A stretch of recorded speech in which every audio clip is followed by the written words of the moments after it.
वासना यानी सेक्स को महत्व ना दें, वही भगत वास्तव में परमेश्वर प्राप्ति कर सकता है। स्पष्ट कर दिया गुरुदेव ने। हर प्रकार से समस्त इंद्रियों को संयम में रखना पड़ेगा। और अंत में गुरुदेव ने कह दिया कि काम वासना यानी सेक्स को महत्व ना दें। अब इस विषय विकार में लिप्त ना रहें।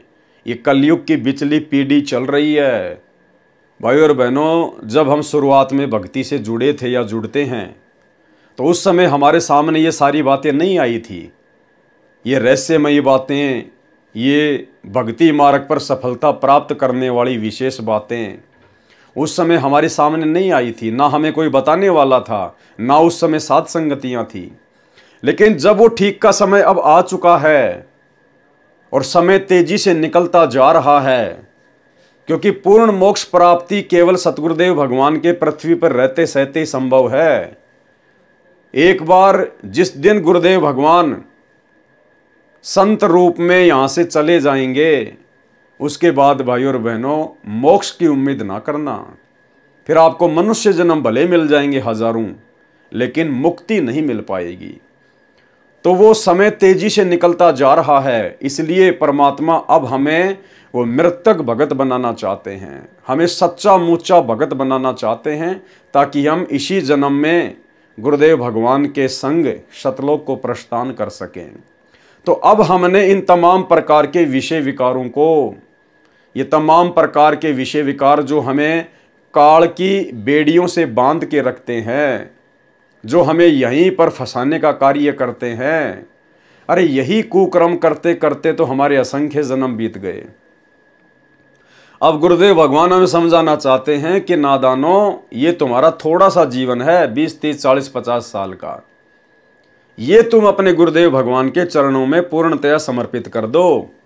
ना जाने कितने अरबों खरबों तुमने स्त्री पुरुष के मानव जन्म पाए हैं, और हर जन्म में हम लोगों ने यही तो कुकर्म किए हैं। शादियां की, बच्चे पैदा किए, मर गए, शादी की, बच्चे पैदा किए, मर गए। राजा महाराजा बनकर हमने सैकड़ों हजारों की संख्या में औरतें रखी, स्त्री भोग किया। हमने क्या प्राप्त कर लिया? क्या वो आनंद आज हमारे पास में है? क्या उस आनंद को हम महसूस कर पा रहे हैं? क्या वो आनंद हमारे कुछ काम आया, सिवाय हमारे को नरक में ठोकने के? तो गुरुदेव भगवान कह रहे हैं कि तेरी ये इच्छा तो उन हजारों करोड़ों मनुष्य जन्मों में भी पूरी नहीं हुई। सतयुग में तेरी लाखों वर्ष की उम्र थी, लाखों वर्ष तूने स्त्री भोग किया, लेकिन तेरी ये इच्छा पूर्ति नहीं हुई। ये हो ही नहीं सकती यहाँ पर। इसलिए अब इस ज्ञान को समझकर आपने मृतक बनना पड़ेगा, ये 10, 20, 30, 40, 50 वर्ष के लिए।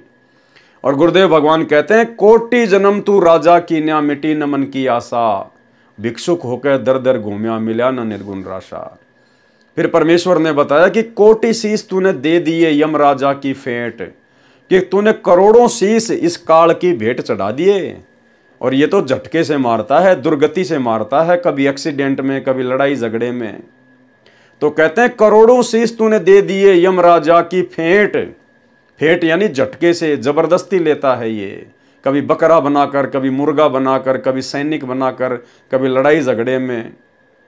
और एक शीश दे के देख ले सतगुरु अपने की भेंट।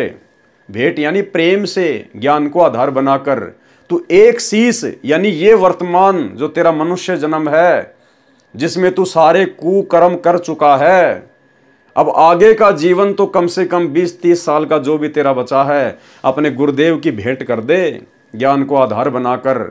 और देख, इस एक 20-30 साल के समय में परमात्मा तुझे इसके प्रतिफल में क्या देगा।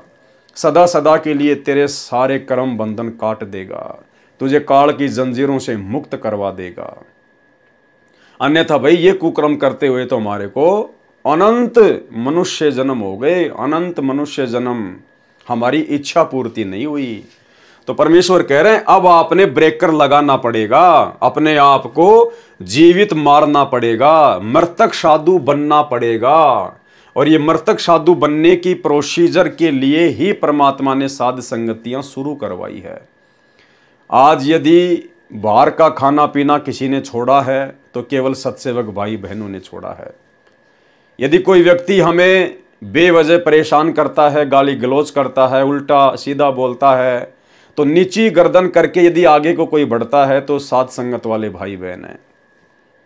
यदि विषय वासना से हजारों की संख्या में भगत भाई बहन युवा अवस्था में दूर हुए हैं और वर्तमान में होते जा रहे हैं, तो केवल साध संगति से जुड़े हुए भाई बहन हैं।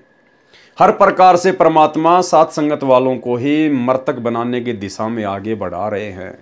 और यहाँ स्पष्ट कर दिया गुरुदेव भगवान ने, आज आप भाई बहनों को ये विश्वास हो जाना चाहिए, साध संगति के माध्यम से परमात्मा जो भी संदेशा दिलवाते हैं वो वास्तव में गुरुदेव भगवान का ही आदेश होता है। और जिस समय परमात्मा ने ये विषय वासना के ऊपर वीडियो बनवाने शुरू किए थे, उस समय भाई और बहनों बहुत सारे साध संगति से जुड़े हुए भाई बहन तो इसी बात को लेकर साध संगतियों से दूर हो गए थे कि ये पवन दास तो भक्तों के घर तोड़ रहा है। अब देखो भाई और बहनों, मैं तोड़ रहा हूँ या सतगुरु भगवान खुद तुड़वा रहे हैं। मैंने तो गुरुदेव के आदेश की पालना की। मैंने तो उस समय तक ये कबीर सागर का सरलार्थ भी नहीं पढ़ा था। मुझे नहीं पता था कि ये सारी बातें यहाँ पर लिखी हुई हैं। केवल गुरुदेव भगवान मुझे प्रेरणा करते हैं और उसी आधार से मैं आप जियों के सामने रख देता हूँ। नीर खीर का निबेरा करना फिर आप लोगों के हाथ में है। तो परमात्मा ने कैसी दया बख्शी आप और हमारे ऊपर। संदेशा तो हमें आज मिल रहा है और पिछले 4-5 वर्षों से परमात्मा ने हमें इस गंदगी से दूर कर रखा है।